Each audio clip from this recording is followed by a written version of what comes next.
사람이 어떤 질환을 앓고 있는지, 그 다음에 어떤 음식, 이제 음식 같은 거 물어보는 것들은 좀 어떤 약들에 있어서 이 음식과 관련 상호작용이 있었을 때 이제 물어보는 것들 중에 하나이기도 하지만 그런 식생활 습관이라든지 라이프 스타일 같은 것들을 체크하는 걸 말하고요. 두 번째는 약품 이름을 설명해 주는 거, 그 다음에 이 약을 어떻게 해서 적응증을 얘기를 하는 거고, 그 다음에 이제 어떻게 복용하는지, 복용 방법, 그 다음에 이 약을 먹으면 언제부터 효과가 있는지. 그러니까, 그게 이제, 사실 약물로 보면, 그러니까, 온셋이라는 것은 이 약물이 몸에 들어갔을 때 뭐 한두 시간 내에 대부분 나타나잖아요. 그런 온셋을 의미하기도 하지만, 또 그 약을 어느 정도 먹어야만 그 사람에게 효과가 있는지에 대해서 이제 그런 부분까지 우리가 체크하고 알아야 되거든요. 그 다음에 이제 부작용. 부작용은 어떤 것들이 있고, 부작용을 어떻게 매니지할 것인가라는 부분들. 그러니까 어떤 부작용들은 약을 중단하고 의사한테 가봐야 되는 거고, 어떤 부작용은 이제 그 환자가 스스로 해야 되는 부분도 있잖아요. 좀 졸리고 이런 것들은 이런 걸 그러니까 운전 안 한다든지 뭐 이런 방법들을 약사들이 설명하는 거고, 그 다음에 7번째로서 보관 방법들. 보관 방법들이 좀 특이한 약물들. 이런 부분들을 설명하는 거고, 8번째로서는 비약물 요법을 갖고, 이제 영어로 얘기하면 non-pharmacological method라고 그러는데, 그러니까 이 질환을 치료하기 위해서 어떤 non-pharmacological method가 필요한 것인가, 그런 부분들. 그 다음에 레퍼럴이라는 건 한국 약사님들이 이제 되게 생소한 개념이거든요. 이게 한국말로 뭐라고 번역을 해야 되는지 모르겠어요. 레퍼럴이라는 건 뭐냐면은 어느 시점에 의사한테 이 상담을 해야 되는가라는 거예요. 그러니까 그런 부분에 대한 일반 약을 줄 때도 그런 부분에 대한 설명과, 그리고 전문 약을 할 때도 어떤 상황에서는 이 사람을 다시 의사한테 보내야 되는가의 부분은 스탠더드가 있어야 되는 거거든요. 그런 부분을 레퍼럴이라고 그래요. 그 10번째는 사실 여기서 복약 지도 부분에 들어갈 수도 있고 안 들어갈 수도 있긴 하지만, 이제 처방전 체크할 때라든지 아니면 그 외 부분들, 그러니까 드러그 인터랙션, 약물 간의 상호작용, 그 다음에 드러그 푸드 인터랙션은 뭐냐면은 약물과 식품, 그다음에 먹는 거에 대한 그 상호작용, 그 다음에 드러그 디지스라는 것들은 약물과 질환 간의 상호작용이 있는 약들도 있거든요. 이제 이런 부분들이 특히 이제 드러그 인터랙션은 약사님들이 많이 좀 이제는 이게 좀 옛날과 이제 좀 많이 달라졌더라고요. 약사님들의 수준들이 굉장히 옛날보다는, 제가 이제 캐나다 갈 때보다는 실제로 실력들이 많이 좋아졌어요. 나름대로 공부들 많이 하시고 그랬지만, 이런 부분에 대한 생소한 것들, 이런 부분에 대해서 이제 얘기를 하려고 합니다. 이제 첫 번째로 이제 사전 체크 부분으로 들어가겠습니다. 이제 사전 체크는 아까 말씀드렸듯이 알러지 체크, 그 다음에 그러니까 이렇게 병력 체크, 그 다음에 복용약 체크, 비타민 건강식품 체크, 그 다음에 음식 라이프 스타일 체크인데, 이제 그 왜 중요한가 이제 약간씩만 좀 다루도록 하겠습니다. 알러지는 이제 시점에 따라서 두 가지를 나눕니다. 뭐냐면 어떤 약을 먹었을 때 바로 부작용이 나는 경우가 있고요. 근데 이제 또 한 가지 드물긴 한데, 두 번째 먹을 때 나오는 경우가 있어요. 그러니까 처음에 먹으면 한 일주일 정도 먹다가 1년 뒤에 먹으면 그때 부작용이 나타나요. 몸이 그걸 기억하고 있다가 저도 정확하게 이런 쪽 학문적으로 공부해 본 적은 없어도 이게 두 가지 형태가 있다고 합니다. 그러니까 제일 처음에는 약을 먹으면 바로 나타나는 부작용이 있고, 두 번째로는 약을 먹고 있는데 몸이 기억하고 있다가 나중에 몸이 그것들을 기억하는 게 있어요. 꼭 이제 여기 좀 어렵게 써놨는데 타입 1 하이퍼센시티비티 리액션이라고 됐거든요. 난 타입 1 하이퍼센시티브 리액션, 이건 뭐냐면 타입 1 하이퍼센시티비티는 아나필락틱 리액션이라 가지고 이게 솔팅유스 브레스, 호흡곤란이 올 정도의 부작용을 타입 1 하이퍼센시티비티 리액션이라고 그래요. 근데 왜 이게 중요한가는 이제 두 가지를 갖고 설명을 해드리려고 하거든요. 첫 번째는 페니실린 알러지가 있는 사람이 만약에 세파클러라든지 처방이 나왔어요. 이거 이제 쓸 수 있냐 없냐라는 거죠. 근데 이제 대부분 이런 경우가 있을 때 굉장히 당혹스러워요. 근데 이제 이것 같은 경우는 타입 1이냐 아니냐를 구별해야 돼요. 타입 1인 경우는 그러니까 아나필락틱 리액션, 그러니까 호흡곤란이 오는 경우는 세파클러 주면 안 돼요. 그렇지만 타입 1이 난 타입 1 하이퍼센시티비티 그 리액션이 있는 경우는 먹을 수 있습니다. 그렇지만 10%에서 20% 정도의 부작용, 똑같은 부작용이 올 수 있어요. 그런데 이것들은 이제 되게 드문 케이스들이에요. 그러니까 저도 이제 캐나다에서 줘본 적이 있거든요. 이것들이 그러니까 이 사람이 어떤 부작용을 갖고 있었던지를 정확히 체크를 해야 되고, 그 다음에 이제 환자가 원하는지 안 원하는지 물어봐야 돼요. 이게 20% 있는데 뭐 추라해 보겠냐 안 물어봐야 돼요. 그리고 이제 그 사람이 그런 거에서 겁이 있으면 의사한테 전화해서 바꿔주는데, 이제 캐나다 같은 경우는 의사들이 없는 경우가 굉장히 많아요. 그래갖고 이제 줘요. 추라해보고, 추라해보는데 또 나타나면 바로 중단하고, 이제 베나드라는, 그러니까 디펜히드라민, 그러니까 디멘히드레이트라든지 항히스타민제들 주는 거. 디멘히드레이트는 한국 제품은 보나링이고, 이런 것들을 약을 먹어라라고 이제 복약 치료를 하고 주는 거고요. 이제 두 번째 좀 특이한 케이스들은 이제 설파제 알러지 있는 사람들. 설파제 알러지 있는 게, 설파제 알러지 설폰 아마이드, 그러니까 이게 설파계 구조를 갖고 있는 약들은 굉장히 많죠. 이제 첫 번째로는 티아자이드 계열, 그러니까 하이드로크로사이아자라든지 뭐 그쪽 피로세마이드 다 설파계 부분이 있죠. 그 다음에 글리크라자이드라든지, 그 다음에 글리메피리드, 이런 종류도 설파계거든요. 그리고 또 한 가지는 탐술로신도 설파계예요. 근데 이제 이거에 약간의 논란이 있어요. 책에 따라서는 이게 금기사항으로 되어 있고요. 또 어떤 책에서는 원인으로 나와요. 근데 현실적으로는 다 먹어도 돼요.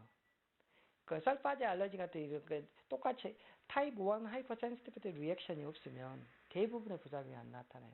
1, 2%, 2, 3%밖에 안 나타나기 때문에 설파제 알러지가 있다 하더라도 전혀 문제 없이 실제적으로 복용을 합니다.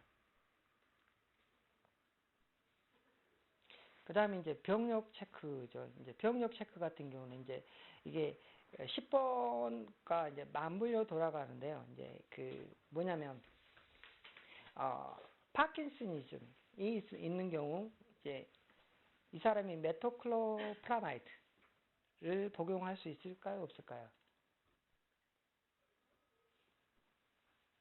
쉽게 말해서 이제 파킨슨 질환은 도파민이 고갈돼서 나타나는 질환이잖아요. 그러니까 메토클로프라마이드는 도파민 안타고니스트거든요. 그러니까 금기에 해당되는 약물에 들어가요.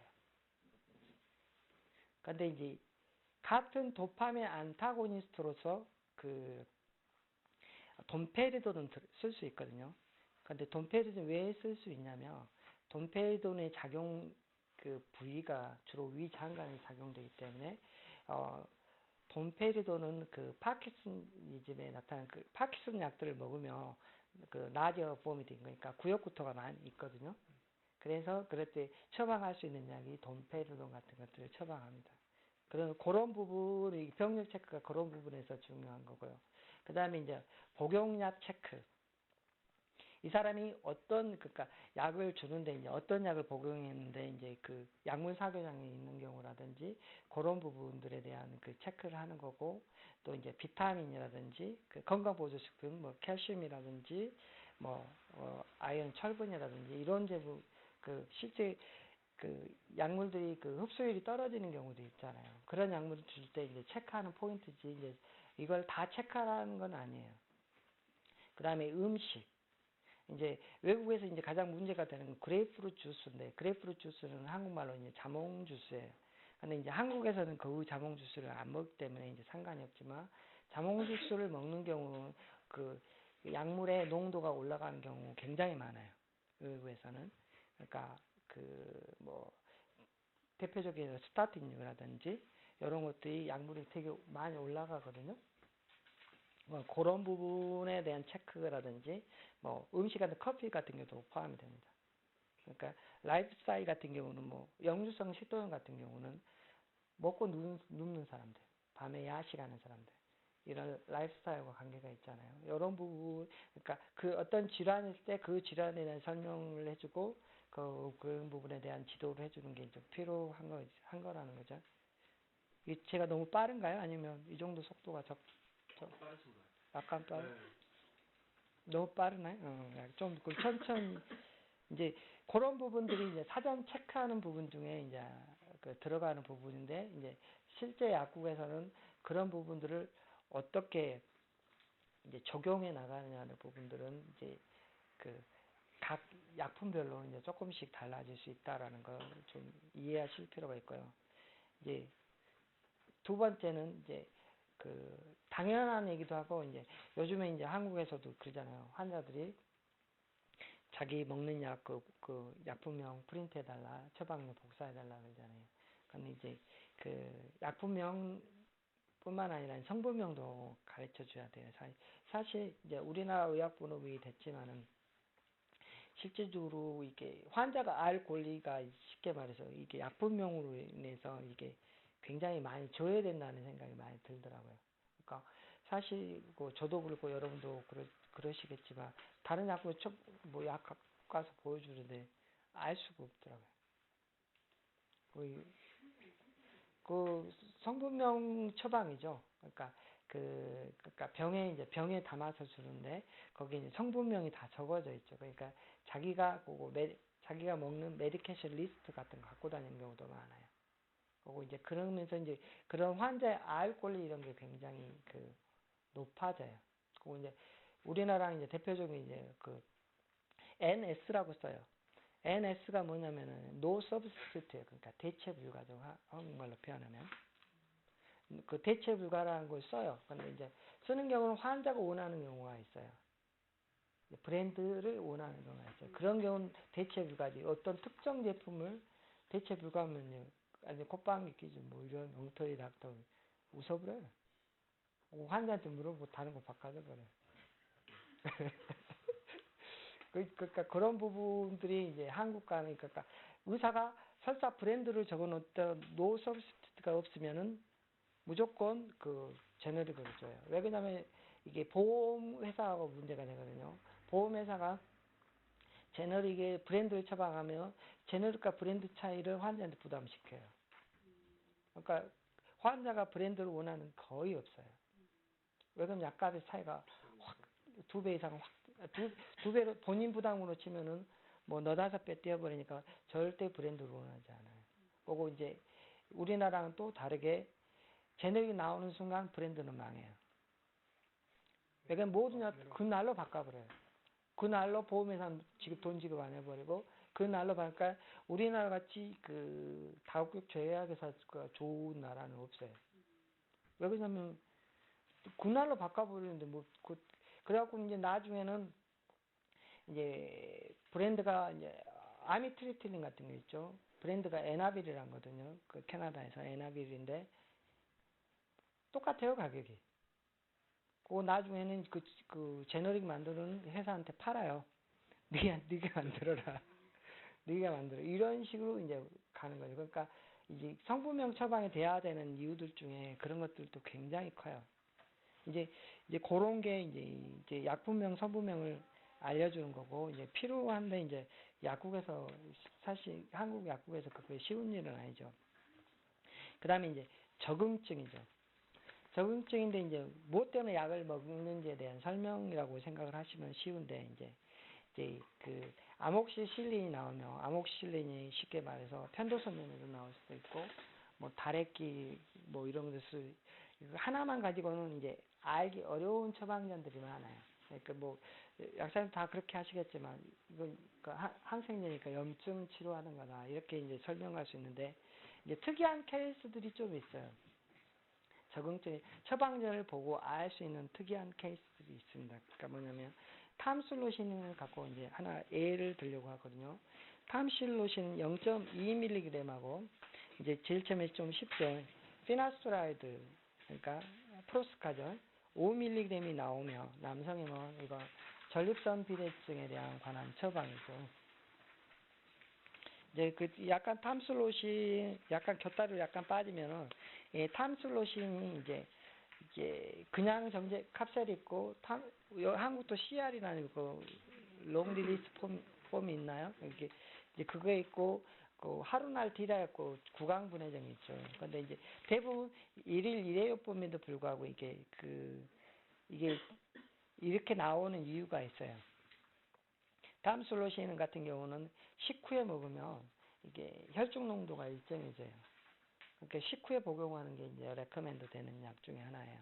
근데 이제 그런 것들이 약간씩 그 하루에 있어서 차이가 나니까 탐슬로신 CR 같은지 이런 식으로 붙여서 나오는 거고, 이제 구강분해점 같은 게 나오는 것 중에 하나입니다. 그러니까 그런 것들을 이제 그 약이 왜 그렇게 나오는지에 대한 약간의 이해가 있어야 되고요. 그 다음에 이제 두 번째, 이게 이제 저희 이제 비뇨기과에서 나오는 처방들인데, 사실, 탐슬로신이.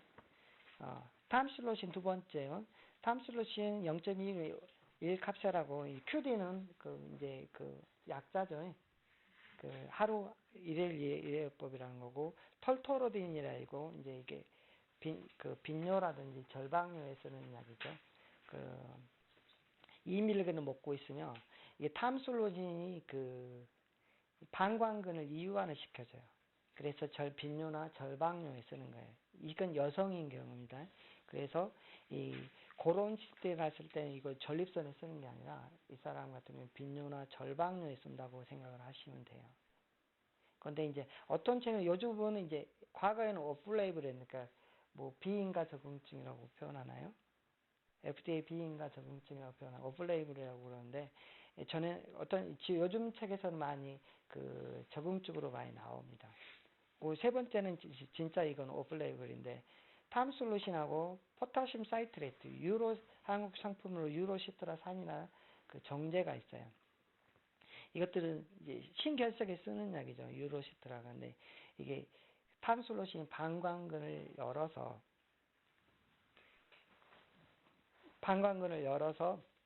신결석이 배출되는 도와주는 그런 목적으로 이제 쓰는 거죠. 이제 포타슘 사이트레는 보통 TID라든지 QID로 이제 처방에 나오긴 합니다. 뭐 이제 다른 예를 들면 이제 쉬운 예는 그러잖아. 피나스토라이드 1mg은 엘로피시아에 쓰죠. 대머리 탈모에 쓰는 거고, 그 다음에 5mg은 전립선에 쓰는 거죠. 그 다음에 이제 좀 더 어려운 걸로 들어가면 에릭 같은 경우는 250mg나 500mg를 쓰면 염증에 쓰는 거고, 125mg이 돈페르와 같이 나오면 에노렉시아 식욕부진에 써요. 이제 그게 125mg가 나오면 이제 이건 식욕부진 처방이에요. 공복에 먹는 건데, 이제 왜 식욕부진에 쓰냐면 이게 에리스로마이신 같은 경우 설사시키고 이런 게 좀 있잖아요. 그래서 좀 드물긴 한데 거의 처방전을 본 분이 있을지 없을지 모르겠지만, 이제 에릭 같은 게 그렇게 나오면 식욕부진을 쓰고 그럽니다. 이제 그런 것들이 그러니까 처방전을 보면 알 수 있는 질환들이 있어요. 이제 그런 부분에 대한 개념을 잡고 설명을 하면 좀 더 쉬운 애들이 있거든요. 그 다음에 이제 네 번째 이제 복용 방법에 관한 이야기거든요. 이제 복용 방법은 뭐 스폰지에서도 나왔지만 19-30분 전혀 근거 없는 얘기로 나왔었죠. 근데 이제 약사님들이 대부분 의사 처방전에 보면 19-30분 버젓이 이렇게 찍어갖고 19-30분 진짜 먹기 어려운 일인데, 19-30분이라고 이제 찍는 것들, 대부분의 약은 식전 식후에 상관없이 복용할 수 있는 약들이 많고, 오히려 중요한 건 시간 간격이죠. 시간 간격으로 먹는 게 가장 중요하고, 특히 항생제 같은 경우 시간 간격이 가장 중요한데, 그런 부분들은 이제 가끔 가다 그래요. 뭐 식후에 먹으라면 나 아침 안 먹어요. 점심 안 먹어요. 하루 2끼 먹는데 어떡해요. 이제 먹어라. 그죠. 근데 이제 그런 부분들을 너무 식후와 관련돼서 많이 생각하는 것들이 이제 우리들의 단점이기도 하고 의사들의 단점이기도 하는 건데, 그런 부분에 대한 인식의 전환이 필요한 것 같아요. 그리고 이제 거기서 이제 한 예로 든 게 신지로이드죠. 이제 이 약은 공복에 먹어야 흡수율이 증가됩니다. 식사하고 먹으면 20% 정도 흡수율이 떨어뜨려지는 걸로 나와 있어요. 그리고 이제 뭐 심지어는 대학병원의 처방전에서도 엉터리 나와요. 저번에 며칠 전에 이제 어떤 분이 연세대병원에서 처방전을 갖고 왔는데, 신지로이드는 식전 30분이라고 적어져 있어요. 근데 이제 탄산칼슘이 아침 식후 복용이라고 되어 있더라고요. 근데 이런 경우는 왜 잘못이냐면, 신지로이드 먹고 2시간, 4시간 안에 칼슘이라든 미네랄 제품을 먹으면 20-30% 떨어지거든요. 그러면 쉽게 말해서 복약 지도라는 건 어떻게 돼야 되겠냐면, 최소한 탄산칼슘을 먹으면, 칼슘 카보네이트를 먹으면 점심 이후에 먹어야 돼요. 이제 그런 부분에 대한 이게 세밀한 우리가 약사들에 대한 복약 지도를 할 수 있어야 되는 거죠. 그리고 이제 그런 부분들이 이제 이제 퀴놀론계 같은 경우는 그러니까 어떤 제품이냐에 따라서 다른데 제산제나 미네랄인 것 최소 4시간에 8시간 뛰어야 되는 것도 있어요. 몫시플록사신이 8시간 될까요? 그런 식으로 뛰어야 돼. 그러니까 먹는 동안 뭐 거의 철분제는 못 먹어야 되는 안 먹어야 되는 그런 상황의 약들도 있거든요. 근데 이제 거의 지금 아직도 제산제하고 처방하는 그런 경우들도 막 있고, 그리고 이게 퀴놀론계 항생제는 옛날에 공부했을 때 클리니컬 드럭 데이터라는 책이 있는데, 이제 그 책에서는 97%까지 떨어진다고 돼 있어요. 드라마티컬이라고 표현하거든요. 그러니까 3%가 흡수되면 이건 항생제로서의 역할은 아예 안 된다고 보시면 되는 약들 중에 하나. 그러니까 우리가 복약 지도를 할 때 그런 부분에 대한 이게 세밀한 관심들이 좀 필요한데, 그런 부분들을 설명하는 게 참 굉장히 중요한 거고요. 만약에 퀴놀론하고 알마겔이 나왔으면 우리가 전화해서 바꿔야 되는 거예요? 이제 나는 그러니까 이제 이게 옛날에 이제 기억이 나는데, 이제 그런 경우는 한두 번은 전화를 했는데 안 되면 따로 포장을 해갖고 이때는 먹지 말라고 설명을 해줘요. 그거 나중에 필요할 때 먹으라고 줘요. 근데 그 환자가 다시 병원에 가서 말하는 그건 근데 이제 근데 이제 불평불만 한다 하더라도, 이제 만약에 의사가 이제 말이 안 통하는 의사면 이거 흡수율이 안 되는데 그렇다고서 이게 우리 양심의 문제가 되잖아요. 그러니까 그런 부분에 대한 정확한 그거 설명 97%안 된다고 설명을 해야죠, 의사한테. 약으로서 이게 의미가 없는 거예요, 사실. 약으로 미국에서는 소송까지 일어난 케이스들이에요. 제일 처음에 이게 미국에서 왜 그러냐면 먹었는데 효과가 없는 거예요. 제산제랑 먹었기 때문에. 그게 약사하고 의사를 상대로 소송까지 일어났던 케이스거든요. 그런 부분, 특히 퀴놀론계 항생제들은 그런 부분에 대해서 우리가 신경을 많이 써야 돼요. 97%면 약이 아니에요. 그건 약 주면서 그러니까 우리의 문제가 되는 거죠. 우리의 기본적인 약사로서의 문제가 되는 것이기 때문에, 나는 이제 그때는 전에 아예 따로 포장해갖고 이것을 지금 먹지 말고 나중에 속 시릴 때 드세요 하고 따로 딱 지어서 줘버려요. 의사가 계속 말 안 들으면 그런 식으로 줬어요. 그렇게 줘야 맞는 것 같아요. 이제 그 다음에 이제 여기 이제 복용 방법이 좀 약간의 생소로운데, 이제 각종 기구의 사용 방법, 그러니까 뭐냐면 벤톨린을 설명할 수 있어야 되고, 터브헬러, 뭐 디스커스, 스피르바 이네일러부터 시작해갖고, 이제 좀 어렵게는 그렇게 가는 거고, 쉽게 말해서는 이제 레이저 스프레이라든지 아니면 관장약까지. 그리고 이제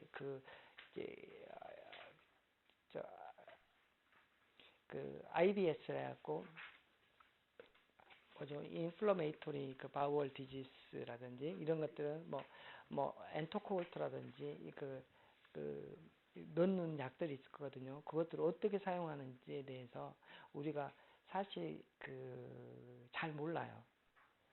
그런 부분들이 이제 공부가 돼야 된다는 생각을 하거든요. 그래서 이제 여러분이 원하시면 이렇게 한 가지 그런 예들을 우리가 예를 들어서 하나씩 공부, 이렇게 질환별로 하기는 하지만 나중에 하나씩 추가를 해서 해볼 생각이에요. 이제 오늘은 이제 나중에 끝나고 10%덱스, 그러니까 왜 캐나다에서 10%덱스고 한국에 실로덱스라는 상품명이 나오더라고요. 귀약 갖고 어떻게 설명하는가를 한번 진짜로 포멀한 그것들 가지고 설명을 해드리려고 생각을 해요. 그러니까 우리가 어떻게 설명을 해야 되는가에 대해서. 그 다음으로 이제 작용 시점하고 복용 기간.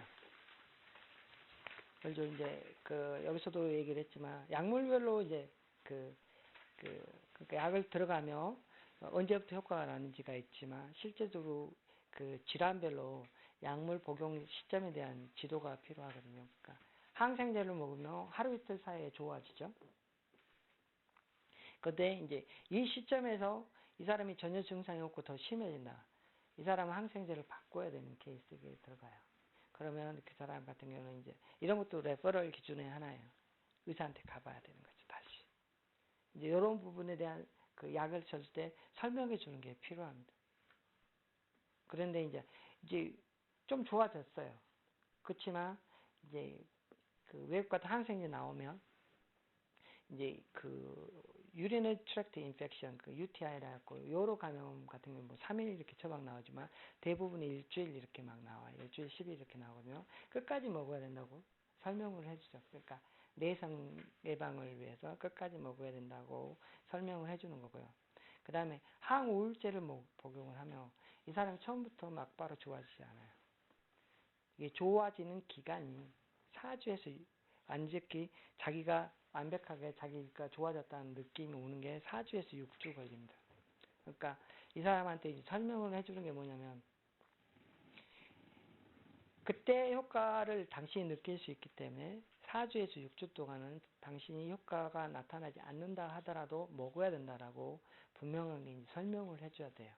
그리고 4주, 6주 후에 보통 처음에 먹으면 보통 4주 처방해 주거든요. 그래가지고 그 이후에 의사를 방문하면 재평가를 해서 약을 계속 쓰던지 아니면 바꿀 수 있다라고 이제 설명을 해주는 것들이 이제 필요한 거고요. 그리고 이제 대부분 이제 이게 디프레션 환자 같은 가장 좋아지는 게 인삼입니다. 그러니까 잠을 못 자는 게 불면증이 가장 먼저 1, 2주 내에 좋아져요. 그런 증상들이 그때부터 1, 2주 내에 좋아진다라고 설명을 해줄 수 있어야죠. 그러니까 이게 이런 것들이 별거 아닌 것 같아도 이런 것들이 각 질환별로 이게 다 있어요. 그러니까 그런 부분들의 스탠더드들을 우리가 알고 있어야 되거든요. 그런 부분들에 대한 질환별로 할 때마다 이제 나올 거예요. 그런 부분에 대한 공부를 할 거고요. 그 다음에 이제 여드름 외용제 같은 경우 벤졸 페옥사이드라든지 트레티노인 같은 거 있죠, 바르는 거. 그게 이런 제제들 같은 경우는 제일 처음에 심해져요. 1, 2주 내에는 심해집니다. 1, 2주 내에는 심해질 수 있다는 걸 설명할 수 있다고, 이 효과는 8주, 12주 걸린다는 걸 설명해 줄 수 있어야 돼요. 이제 그런 부분들이고, 그 다음에 프로필치오우라시라든지 메칠마졸, 갑상선 기능 항진증에 쓰는 약들이죠. 이런 경우는 환자가 느낀 효과는 수일 내에 나타나요. 근데 이제 임상적 결과는 4주에서 6주 걸린다고 합니다. 근데 이제 혈압 강화제 같은 경우는 이제 혈압을 일시적으로 내리는 거잖아요. 그러니까 이게 메인테넌스 세라피라고 그러는데 유지요법이라는 거죠. 이런 부분에 대한 설명을 해야 되는. 그러니까 우리가 단순히 그 약물 어떤 성분의 온셋이 언제냐 이런 것들을 공부하는 것보다는 질환별로 약물을 먹었을 때 어떻게 그 온셋이 나타나는 것에 대한 그런 그 개념들을 그 약사님들 갖고 있어야 되는 거예요. 그 이제 여섯 번째로 이제 부작용. 이제 부작용에서 이제 좀 구분을 할 수 있어야 될 게 뭐냐면 이제 그 영어로 얘기하면 모노그래프거든요. 그리고 이제 한국말로 얘기하면 제품 설명서죠. 제품 설명서는 기본적으로 그 제약회사가 자신을 하기 위해서 만드는 거예요. 자기를 보호하기 위해서. 그러니까 조금이라도 나올 수 있는 부작용들, 아주 드문 부작용 다 갖다 놓습니다. 그러니까 이런 것들을 구별할 수 있어야 돼요. 근데 이제 그 약물의 가이드라인 같은 거 책 보면 이제 그거와는 이제 다르게 적어져 있어요. 이제 거기서 이제 하나 예를 들면 이제 그 슈도에페드린 있죠. 슈도에페드린 같은 교감신경 흥분제이기 때문에 이게 이리테빌리티라든지 너버스라든지 좀 불안해지고 사람이 슬리핑 프로블럼 그러니까 인삼녀 같은 경우죠. 이제 그런데 이제 실제로 이제 그 졸음도 적어져 있어요. 그런데 이제 약사님들이 이제 헷갈리는 거예요. 이거 졸음도 온다. 그런데 실제적으로 인삼녀가 오는 경우는 20에서 30% 정도 돼요. 굉장히 높아요. 저도 이제 하도 요즘 그 문제의 코싹을 워낙 많이 써버리니까 이제 얘기를 해줘요. 그러니까 이게 그 불면증 잠이 안 올 수도 있으니까 일찍 먹으라고 얘기죠. 근데 이제 그렇게 복약 지도를 하다 보면 그래서 잠이 안 왔구나 라고 이제 생각하는 얘기하는 사람들이 있어요. 또 이제 아직은 한국 사람들이 단점이 이제 약을 먹으면 약에 부작용하면 이렇게 위장장애, 그 다음에 졸음 이 정도밖에 생각을 못 해요.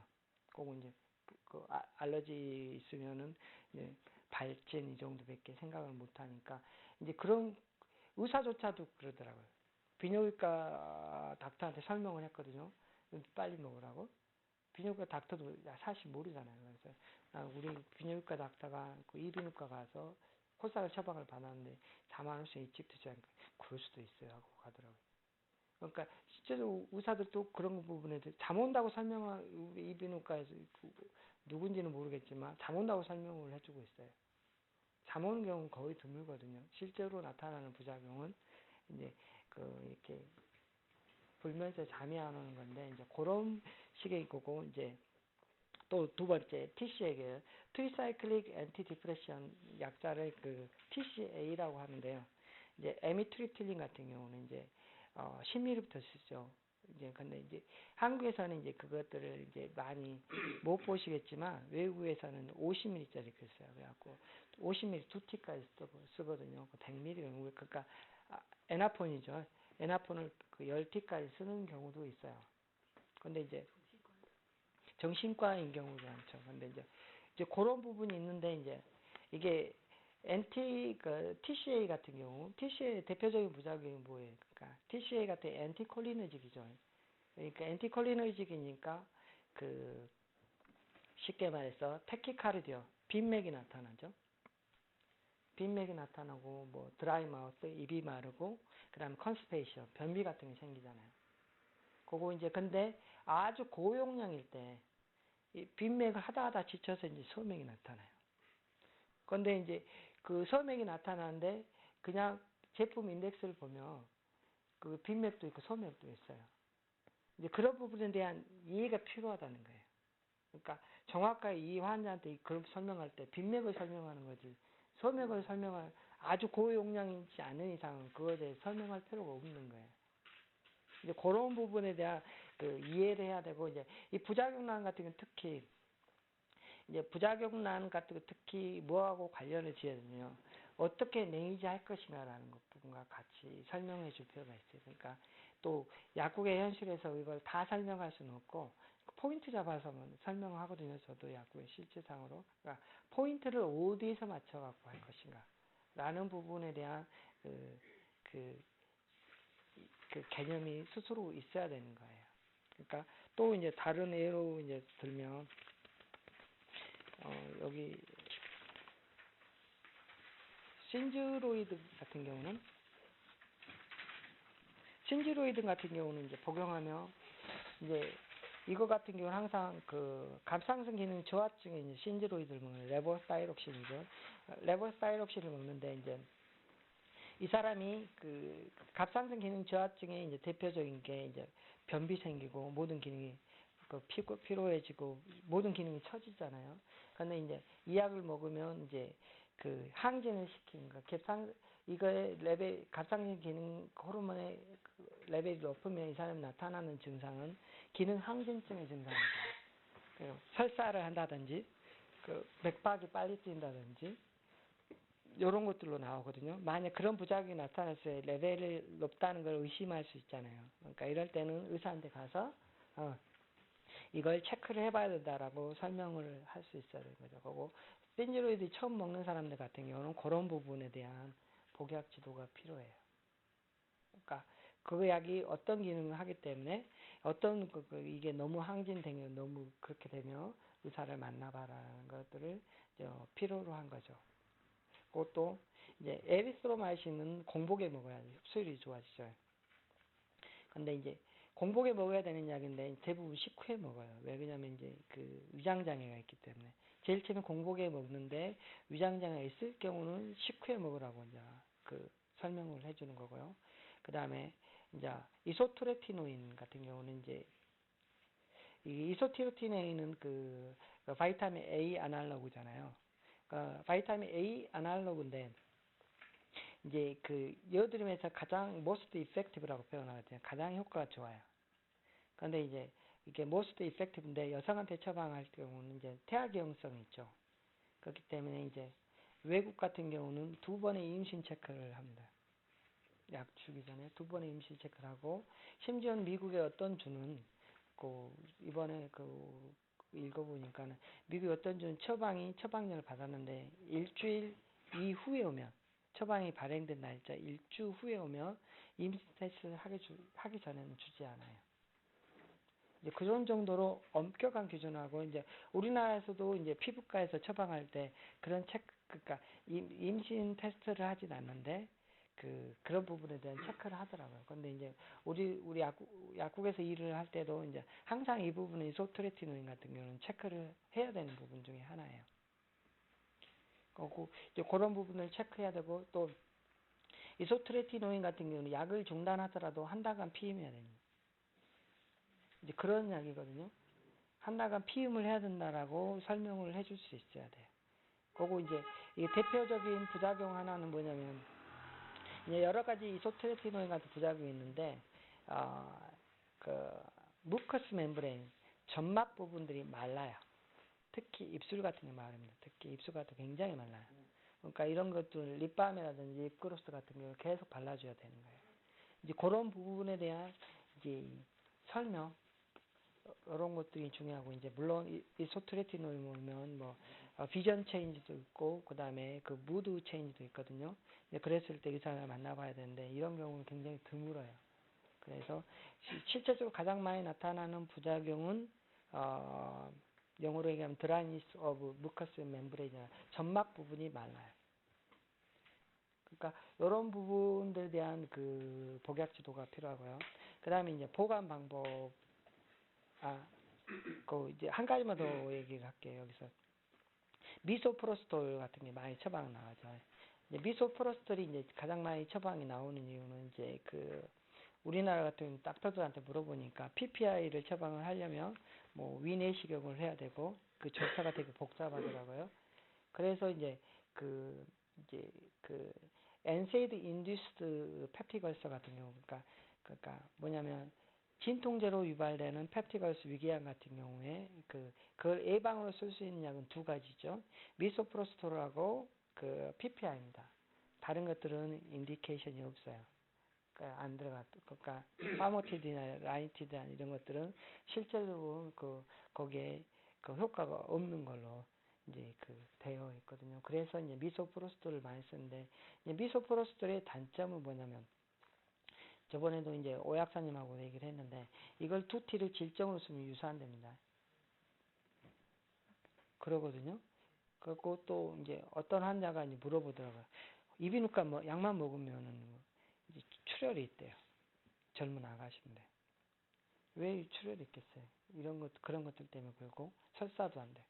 이제 미소포로스 대표적인 부작용 중에 하나가 설사하고 이제 복통도 되지만 이제 그런 식으로 이제 출혈인 것. 근데 미소포로스돌 같은 경우 여성의 경우는 대부분 체크를 해야 되고요. 한 번은 이제 물어봤는데 68년생이시다고요? 임신을 했어요. 전화를 왔더라고요. 이제 우리가 설명한 환자여서 다행인데 임신했다는 거예요. 괜찮냐고. 이제 그거 이제 불안해 하잖아요. 근데 이제 미소포로스가 태아 위험성은 없죠. 그러니까 이게 어보션의 그러니까 유산의 그 위험성은 있긴 하지만 이 사람이 아무렇지 않으면 괜찮은 거잖아요. 이제 그런 부분에 대한 이제 설명을 할 수 있는 것들이 이제 필요하더라고요. 그리고 이제 7번째로 이제 보관 방법 얘기죠. 이제 보관 방법이 이제 좀 특이한 것들만 좀 알고 계시면 되는데 이제 그렇게 많지는 않아요. 보관 방법. 그건 대부분 실온 보관이라 쉽게 말해서 이제 아목시클랍 그러니까 뭐냐면 한국으로 뭐 오그멘틴이라든지 아모크라라든지 이런 재질은 일주일 냉장 보관이죠. 그리고 이제 인슐린 같은 경우는 실온에서 4주간 쓸 수 있습니다. 그리고 이제 약사님들이 가장 우리 한국에서 실수하는 게 뭐냐면 잘라탄인데 라타노프로스트 재질인데 냉장고에 넣어놓고 쓰라고. 그래갖고 어떤 사람은 이제 제가 이제 실온에서 6주간 쓸 수 있다고 설명을 했거든요. 실제로 실온에서 6주간 쓸 수 있어요. 이 사람이 그냥 실온에 쓸 수 있는 약을 어떻게 갖고 다녔냐면 어디 나가면 뭐 아이스박스 조그만 거 들고 나가고. 그러니까 약사들이 냉장 보관하라고 잘못 말하면서 이 사람이 고생해야 되는 것도 생각을 하면 우리가 그런 복용 방법에 대한 보관 방법에 대한 복약 지도가 의외로 굉장히 중요한 부분이거든요. 그러니까 또 벤톨린 같은 거 갖고 다녀야 되죠. 그 다음에 니트로글리세린 같은 거 갖고 다녀야 되죠. 언제 위험할지는 항상 어느 주문이든 벤톨린 같은 경우는 외국어들은 모든 자켓에 들어있어야 돼요. 이제 그런 식으로까지 설명해 줄 수 있는 것들이 이제 필요한 거죠. 이제 8번째로 이제 비약물요법에 대해 설명하겠습니다. 그러니까 비약물법 non-pharmacologic method인데 이제 이런 방법 그러니까 역류성 식도염 환자 같은 경우는 이제 그 비약물요법은 식후 뭘 먹고 나서 1시간은 누우면 안 된다는 거. 왜냐면 넘어오는 거니까. 누우면 이게 평행이니까 이게 올라오는 거잖아요. 그거 이제 주무시기 전 2시간 전에 야식하면 안 된다는 거. 초콜릿, 커피 이런 것들은 올라오게 만들잖아요. 그리고 이제 고지방식들이 역류성 식도염을 아까 저도 역류성 식도염이 있거든요. 굉장히 재벌도 잘하고 잘 안 지켜요. 근데 그래도 환자한테 잘 설명해야 돼. 하나인데 이제 그거 이제 알코올 섭취 같은 경우 줄여야 되죠. 그것도 심해지니까. 그리고 이제 이제 이걸 해결하는 방법 대부분 베개를 높이잖아요. 베개를 높이면 목만 무지 아프거든요. 그래서 실제로 설명할 때 이제 침대 생활하면 침대 다리를 10에서 15cm 올리라고 해요. 머리맡 쪽을. 그러면 이게 이런 식으로 이렇게 되잖아요. 그러면 역류성 식도염 예방에 도움이 되는 그러니까 다리를 올리는 거예요. 그러니까 거기다 양쪽에 10에서 15cm 정도 올려갖고 이제 설명했고 타이트한 옷을 입어도 쉽게 조여주니까 이거 올라오는 거야. 타이트한 옷 입지 마라. 이런 것들도 비약물요법에 들어가는 것 중에 하나입니다. 그 다음에 이제 두통, 편두통 같은 경우는 이제 편두통을 유발하는 건 이제 편두통을 유발하는 건 대표적인 게 잠을 너무 많이 자도 두통이 오고요. 잠을 적게 자도 두통이 오죠. 그 다음에 비정규적인 식습관이라든지 운동 부족이라든지 지나친 스트레스라든지 유발하는 또 사람에 따라서 음식들이 있어요. 이제 그런 부분들을 주의해야 되는 거. 우리말로 뭐라고 트리거라고 얘기를 하는데 트리거는 방아쇠인데 외국은 트리거라고 표현하고 유발하는 거, 촉진하는 거 이런 거 트리거라는데 우리말로 뭐라고 얘기를 할지 몰라서 그냥 유발하는 거라고 얘기를 하는 거고요. 그다음에 두통이나 편두통이 심할 경우는 편두통과 막 구역구토까지 하잖아요. 그러니까 이게 다크 노이즈 프리 룸이라고 그러니까 조용하고 좀 어두운 데서 쉬거나 수면을 취하는 게 이런 것도 해결하는 도움이 된다라는 거 이런 부분에 대한 설명이고요. 그 다음에 이제 9번째 레퍼럴이라고 이거 한국말로 제가 번역을 못해서 그냥 적었는데 레퍼럴이라는 것들은 아까도 이제 말씀을 드렸듯이 어느 시점에 이 환자를 의사한테 보내야 될 거라는 것을 우리가 그 질환별로 공부를 하면서 이제 틈틈이 해야 되는 부분 중 하나예요. 또 일반 약도 마찬가지죠. 일반 약도 어느 시점에 보내야 되는. 이것들이 또 그 외국은 소송이 항상 많이 걸리니까 자기를 디펜스 그러니까 방어하기 위해서도 이게 항상 필요한 기준 중에 하나인데 이 사람은 막고 이제 그 아주 극단적인 경우인데 발진이 생겼는데 약 계속 먹으라고 얘기를 한다든지 중단하고 병원에 가야 되는데 그 약 부작용 아니라고 오기면은 이제 그 사람 계속 먹는 거잖아요. 이제 그런 것들에 대한 그 정확한 설명이 필요하고요. 여기서 예를 들었을 때 이제 그 설사 환자 같은 경우는 이 사람이 설사를 하고 있는데 열이 있거나 혈변이 있으면 그러니까 세균성 설사이기 때문에 항생제가 필요하기 때문에 그 로페라마이드를 먹으면 안 되죠. 많은 분들도 왜 그러냐면 그 병균이 그 패소젠이 리텐션한 그 병균이 그 저류하게 되기 때문에 그런 것들은 로페라마이드를 먹으면 안 되고 이거 병원에 보내야 되는 거고 이제 그거 그 1, 4회에서 6회 이상의 설사를 하는 경우도 이제 탈수나 이런 것들이 올 수 있기 때문에 보내야 되는 거고요. 그 다음에 이제 ACEI 그러니까 안기오텐신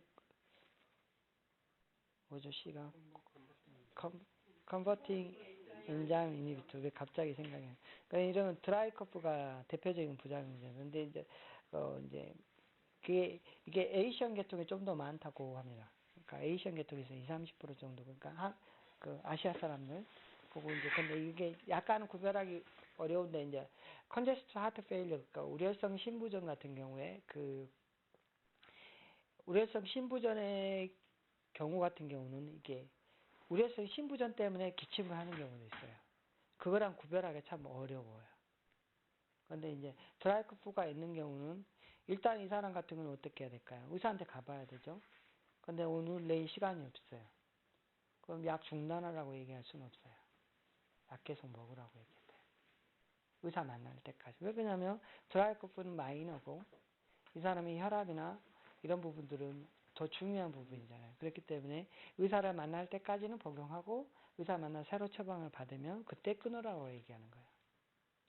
그리고 이제 우리나라 책도 잘못된 것들이 있는데 이제 드라이커프가 나오면 길게는 4주까지 갑니다. 약을 중단하더라도 이 부작용이 4주까지 가요. 그리고 이 드라이커프 ACEI로 인한 드라이커프는 그냥 기침약 먹으면 안 들어요. 전혀 안 됐습니다. 줄 필요도 별로 없어요. 줄 필요가 없는 케이스 중에 하나죠. 약간 여기서도 우리 약국에서 논란이 있는 게 거드 그러니까 역류성 식도염을 거드라고 이제 얘기를 하는데 게스트로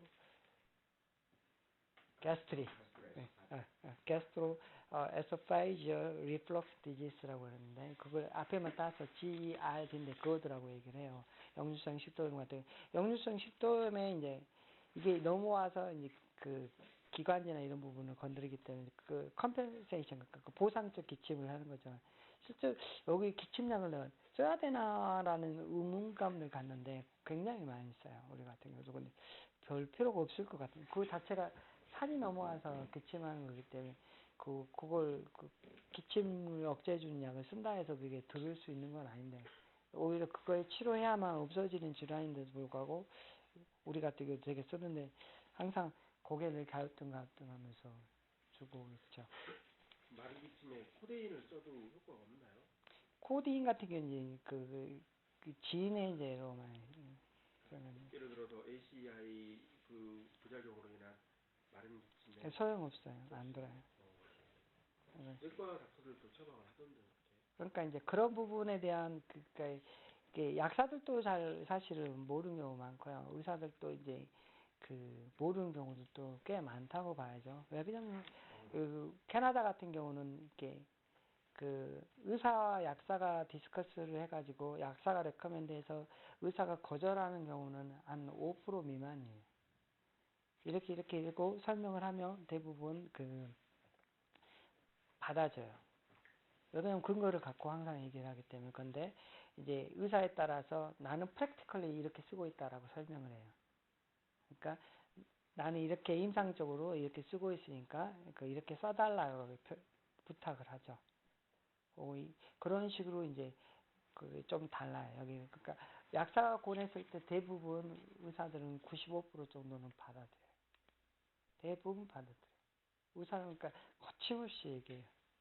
그러니까 캐나다 같은 경우는 이게 성분명 처방으로서 인한 그런 것들도 있어요.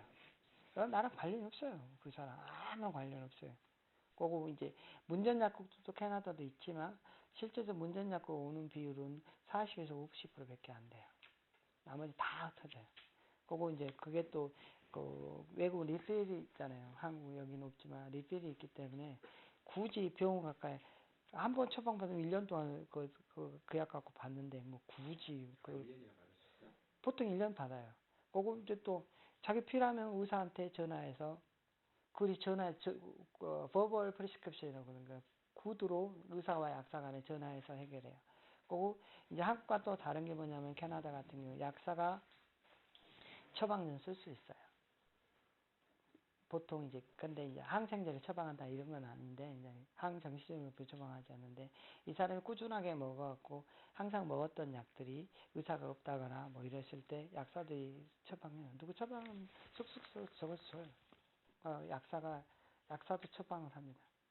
그리고 이제 그런 부분들이 이제 한국과는 굉장히 우리 한국 의사들은 뭐 그렇게 하자면 돌아버리겠지만 외국은 그렇게 딱 되어 있어요. 그리고 이제 10번째로 갈게요. 이제 드러그 인터랙션 이제 많이 아시죠? 그리고 드러그 푸드 인터랙션, 그 다음에 드러그 디지스 인터랙션 갖고 이제 얘기를 하고, 이제 드러그 인터랙션 같은 경우는 이제 클레리토마이신하고 아토르바스타틴이 나오는 경우, 이제 이게 또 마찬가지예요. 이트라코나졸하고 아토르바스타틴, 그러니까 이런 경우는 이제 쉽게 말해서 나중에 이제 CYP450 같은 경우는 이제 공부를 하게 될 텐데, 어떤 건 인듀서인지 유발하는, 그러니까 그 효소를 유발시켜서 실제로 약 효과가 떨어지죠. 이니비터는 저해하니까 약 효과가 레벨이 증가하는 거고, 어느 게 인듀서인지 이니비터인지 어떤 게 서브스트레이트, 그거에 영향을 받는 약인지에 대해서 이제 그것도 이렇게 굉장히 복잡한 테이블로 딱 되어 있어요. 그런 부분에 대해서 나중에 이제 한번 그게 찾아볼 수 있는 자료, 근거, 그건 뭐 특별히 그거 갖고 공부할 필요는 없어요. 필요할 때 찾아보면 되는 거라 이제 그런 부분이 있는데, 이제 그런 부분에 대한 자료는 나중에 드릴게요. 그럼 복사해서 드리고, 그리고 이제 클레리토마이신, 아토르바스타틴 있으면 아토르바스타틴 농도가 2배, 3배 정도 올라갑니다. 이트라코나졸도 마찬가지거든요. 그래갖고 이게 만약에 이 스타틴의 농도가 2배, 3배 올라가면 이제 좀 어려운 용어로 랍도미올라이시스, 그러니까 핵문근 융해증이라고 생기죠. 이제 실제로 이제 캐나다 같은 경우는 심바스타틴 같은 경우도 한국 같은 20ml밖에 안 쓰면 80ml까지 써요. 80ml까지 써요. 그래갖고 이제 이런 경우는 어떻게 핸들을 하는 거냐, 그런 거죠. 이게 이제 지금은 DUR이 돼가지고 이게 약간씩 나오죠. 우리도 이제 피부과 닥터가 콜레스테롤을 저해하는 약을 환자가 왔는데 이제 모르니까 이트라코나를 처방해갖고 약국에서 알아서 하라고 줬어요. 근데 이제 그래갖고 이제 제가 이제 했죠. 그러니까 먹지 마라고 설명을 했어요. 근데 이제 먹지 않는 것은 이트라코나즈 일주일분 처방에 나왔거나 클레리토마이 일주일분 처방에 나오면 7일과 그 다음 이틀 동안 더 안 먹어야 되죠. 그렇게만 안 먹어야 됩니다. 플러스 이틀이에요. 이제 그런 부분에 대한 이해도 있어야 되는데, 플러스 이틀을 안 먹어야 되는데, 그렇게 설명을 해줬어요. 근데 이 사람이 왔더라고. 좀 얼마 또 안 지나서 왔어요. 열심히 설명을 먹지 말았는데 자네 저를 먹을 때는 괜찮았다고 그러더라고. 그래도 안 먹는 것이 좋다라고 설명을 했는데 며칠 전에 왔더라고요. 근데 이제 삐죽삐죽 엉덩이가 아프더라고요. 근데 그 사람이 이제 테르비나핀을 받아온 거예요. 근데 그때는 이제 바꿔서 받아온 거예요. 그러니까 이제 자기도 이제 쑥스러운 거야 나한테. 어디가 아파요? 팔도 아프고 다리도 이렇게 퉁퉁 부어요. 그게 되게 심각하게 나오거든요. 이렇게 보면 그거 갖고 되게 고생한 사람들도 있거든요. 그래갖고 퉁퉁 부어갖고 오는데 이제 엉덩이 아팠다고 말 안 들으면 이제 나야 이제 내 역할만 하면 되는 거니까 그 사람 그렇게까지 설명해갖고 그 사람이 먹어갖고 그 사람 책임이죠 뭐. 근데 그런 경우에 이제 이 설명을 해줘도 이제 안 통하는 경우 있는데 이제 그런 부분에 대한 설명이 그러니까 어떨 때 이트라코나즈를 꼭 필요할 때가 있을 때 어떻게 핸들하는가를 정확히 알고 있어요. 그러니까 플러스 이트라는 거죠. 그 다음에 이제 그 카바마제핀은 2를 빼먹었네 그때.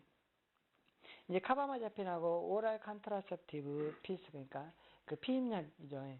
피임약 같은 경우 이게 또 카바마제핀이 그 이니비터잖아요. 그래서 인듀서거든요. 이건 인듀서 가지고 그 농도를 떨어뜨려요. 오랄 컨트라셉티브를. 그래서 이제 피임의 효과를 올리려면 그 에스트라디올이 30 마이크로그램 이상 든 피임약을 골라서 줘야 돼요. 그 이하는 떨어져서 사실 피임 효과가 나타나지 않기 때문에 이제 이런 부분들도 이제 좀 얘기를 해야 되는 거고 아까 그 김현정 약사님 말한 거 그 시프로플록사신하고 알마게 같은 경우도 그렇고요. 레보스타이록신하고 캘슘 같은 경우도 그렇고요. 그다음에 이제 드러그 푸드 인터랙션 같은 경우를 갖고 이제 설명하겠습니다. 아토르바스타틴하고 이제 그레이프루트 주스 같은 경우 이제 그런 대표적인 예가 됩니다. 그다음에 이제 메트로 이제 디설피람은 거의 이제 안 쓰죠. 한국에 쓰는데 없죠. 근데 이제 디설프람 라이크 리액션을 갖고 있는 게 메트로니다졸하고 클로르프로파마이드 당뇨에 쓰는 건데 클로르프로파마이드도 거의 이제 약으로서 기능 자체가 생산됐다고 단종됐다고 봐야 되는데 이 두 가지는 디설프람 라이크 리액션이 있죠. 그래서 메트로니다졸에 복용하고 있는 환자한테는 반드시 설명해야 되는 거예요. 술 먹지 말라는 거. 이것도 플러스 하루를 더 해서 먹지. 그러니까 딱 복용 끝났다고 바로 술 먹으면 되는 게 아니라 몸에 있는 농도가 있기 때문에 플러스 하루입니다. 처방전 되어 있는 날보다 하루 동안 먹지 말라고 이제 설명하는 거고 이제 테오필린 같은 경우 테오필린은 크산틴 유대체하고 구조가 카페인하고 비슷하죠. 그렇게 이런 사람은 테오필린 환자가 커피를 녹차 같은 걸 먹으면 이제 그 떨림이라든지 이제 펠피테이션 뭐 이런 진전 이런 것들이 너브니스 이런 것들이 심해지는 것이 이제 그 대표적인 케이스고요. 그다음에 이제 드러그 디지스 인터랙션입니다. 드러그 디지스 인터랙션 같은 경우 슈도에페딘 같은 경우 사이로이드 기능을 올리죠. 그러니까 갑상선 기능, 신지로이드 이런 거 먹는 환자라든지 다이어트 같은 경우, 그러니까 당뇨 같은 경우는 혈당치를 올려요. 혈당치를 올리기 때문에 이제 이제 주위에서 그러니까 약사들은 주면 사실 안 돼요. 그러니까 일반 약으로 쉽게 말해서 당뇨 있다면 사실 되도록이면 이렇게 교감신경 흥분제가 들어가 있는 제제들은 안 줘야 돼요. 그리고 하이퍼텐션 같은 경우도 이게 맥시멈으로 10에서 20까지 올린다고 되어 있습니다. 혈압 10에서 20 떨어뜨리기 굉장히 어려운 건데 실제로 막 거의 무차별적으로 무자비하게 코사기나 이런 뭐 코리는 뭐 이런 제품들 120mg씩 하루 2번 먹게 240mg 최대 용량으로 주고 있잖아요. 이런 것들은 사실 약사들이 주면 그러니까 저용량 저용량도 막 15mg 이런 것들은 괜찮은데 120mg 하루 2번 먹는 것들은 사실 이런 부분들에 주면 안 되는 사항이거든요. 그런 부분에 대한 이해가 있어야 되고 아까 이제 말씀드렸듯이 메토클로프라마이드 파킨슨 질환의 금기약입니다. 파킨슨 질환 있는 사람이 메토클로프라마이드를 먹으면 안 돼요. 이건 금기약물에 들어가는 거고요. 그다음에 이제 부신피릴일지 호르몬 이제 당뇨 같은 경우는 올리죠. 그렇지만 이제 이런 경우는 이제 그 세밀하게 좀 살펴야 되는 경우가 있냐면 일시적으로는 이제 필요할 때가 있어요. 그럴 때 이제 써야 되는 부분들이 있지만 이 롱텀으로 당 수치를 올리기 때문에 주면 안 되는 약으로 이제 들어가고 단기요법으로 이제 줄 때는 쓸 수 있습니다. 그런 부분에 대한 이게 복약 지도에 관한 거고요. 이제 그 시프로덱스를 가지고 이제 한번 캐나다 약국에서 어떻게 설명하는가에 대해서 이제 설명해 드릴게요. 시프로덱스 같은 경우는 그게 이제 사실 이런 약 같은 경우는 뭐 사전 체크할 것들은 별로 없어요. 알러지 있는 거 체크해보고 퀴놀린 알러지 있는 거 체크해보는 수준 이상 것은 아니고요. 예. 이거 보죠.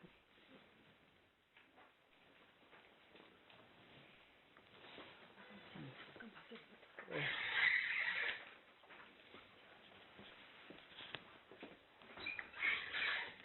그 시프로덱스 같은 거 이제 설명하는 걸 이제 예로 들게 되는데 시프로덱스의 이름은 시프로덱스라는 거고 약의 이름은 이게 약을 두 가지 성분을 포함하고 있는데 시프로플록사신하고 덱사메타손이 들어있다는 거.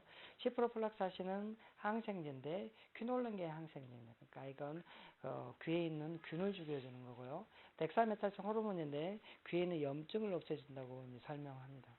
그리고 나서 이 약은 이제 어느 쪽 귀인지 정확하게 양쪽 귀인지 어느 쪽 귀인지 설명하고 물어보고요. 그 다음에 이제 이제 미들리어 나중에 뒤에 보시면 미들리어 인펙션이라고 하는데 중이염이고요.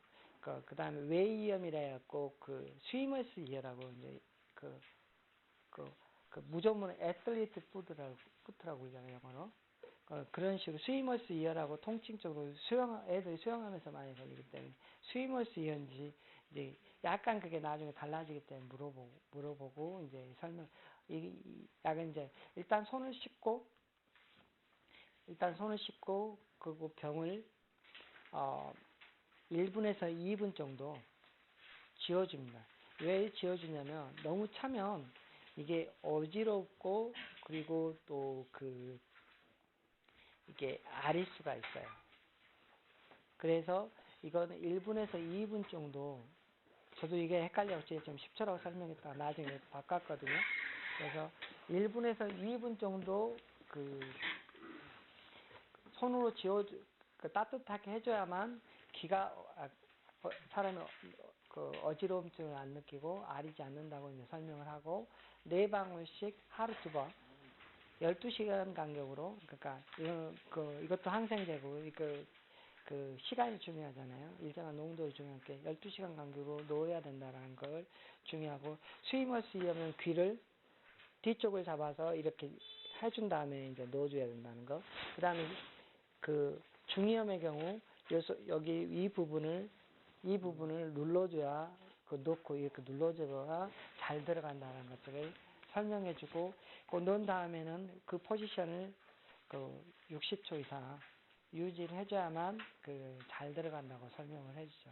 그리고 이제 이게 보통 아까도 얘기했듯이 항생 이런 거 하루나 이틀 지나면 효과는 좋아지지만 일주일 정도 꼭 쓰셔야 된다라는 거. 그런데 이제 이물감이 심하다거나 이 사람이 더 악화된다고 그랬을 때는 다시 의사를 방문해야 된다라고 설명을 해주는 게 이제 이런 포인트 중에 하나입니다. 이런 것들이 이제 별게 아니지만 하나하나 약사들이 레이저 스프레이 같은 잘못 설명하는 경우도 많고요. 이런 것들을 하나하나 나중에 예를 들어서 이제 설명하고자 합니다. 오늘은 이 정도 하면 될 거. 더 질문 있으시면 질문 받을게요. 아까 젤라틴 있잖아요. 젤라틴 냉장고 보관 약국에서 쓰고 거의 그러니까 오픈하면 실온에서 6주간 쓸 수 있어요. 그러니까 그게 2.5mm밖에 아니기 때문에 실제적으로 이 사람이 일단 오픈하는 순간 그냥 쓰면 되고, 그러니까 2개가 나오면 하나는 냉장고에 넣어놓고 하나는 실온에서 6주간 쓸 수 있습니다라고 설명을 해주면 돼요. 우리나라에 그게 약간의 코미디가 라타로가 그 대표적인 코미디죠. 그러니까 거기다 체온계까지 붙여갖고 뭐 몇 도시에 가장 좋은 일 어쩌는지 그거 다 그 진짜로 아무 쓸데없는 행위를 하는 거거든요. 그러니까 그럼 잘라탄 같은 경우는 그 냉장고에 보관할 필요가 없다라는 거 환자는. 그러니까 우리는 항상 냉장고 보관해야지. 왜냐하면 실온에 있는 순간 그 순간부터 육주니까 우리는 항상 냉장고에 보관해서 디스펜스 하기 전까지는 주고 그 디스펜스 하면서 쓸 때는 그 실온에서 6주간 쓸 수 있으면 그거 얼마나 불편하겠어. 그 사람 어디 하루 어디 갈 때마다 그거 갖고 다니면 그게 이제 우리 약사들이 복약 지도를 나한테 몇 번 물어보더라고. 진짜로 이거 6주간 쓸 수 있냐. 냉장고. 그렇죠. 인슐린도 마찬가지 아니에요? 인슐린도 그렇죠. 그러니까 인슐린도 이제 이제 카트리지 같은 거 이렇게 이렇게 휴물린 펜처럼 끼워 쓰는 거, 그 쓰는 것은 빼서 쓰면 그냥 4주간 갖고 다니면 되고 나머지는 냉장 보관하면 되는 거고. 그렇게 이제 이해를 하면 돼요. 바이알로 된 거는 어떤가요? 옛날에는 바이알- 바이알로 쓰면 무조건 다시 바이알 같은 경우는 냉장고 쓰는 게 좋죠. 근데 이제 펜 같은 경우는 거의 휴대용처럼 갖고 다녀요. 근데 펜을 쓰다가 그러니까 냉장고에 환자들도 집에서 넣었다 뺐다 되잖아요. 넣었다 뺐다 하면은 그 안에 그 공기가 생겨요. 그래가지고 그러니까 맞을 때마다 다시 조절을 해서 그러니까 공기방으로 빼내고 계속 맞아야 되는 단점이 있거든요. 그러니까 그걸 안 하면 그 용량만큼 못 맞는 거예요. 그래서 그냥 한 달 이내에 쓰시지 아니면 그냥 싫어요. 아주 더운 여름 아니면 꺼내놓고 그냥 쓰셔야 안 그래도 계속 그거를 공기를 빼고 맞으셔야 돼요. 그것도 질문사항 없습니까? 다음에는 이제 유리너리 인컨티넨스 빈뇨 또는 절박뇨라고 얘기하는데 그거 갖고 할 거고요. 그거 이제 이제 여러분들이 이제 하고 싶은 질환들이 있으면 그거 갖고 이제 또 하도록 하겠습니다.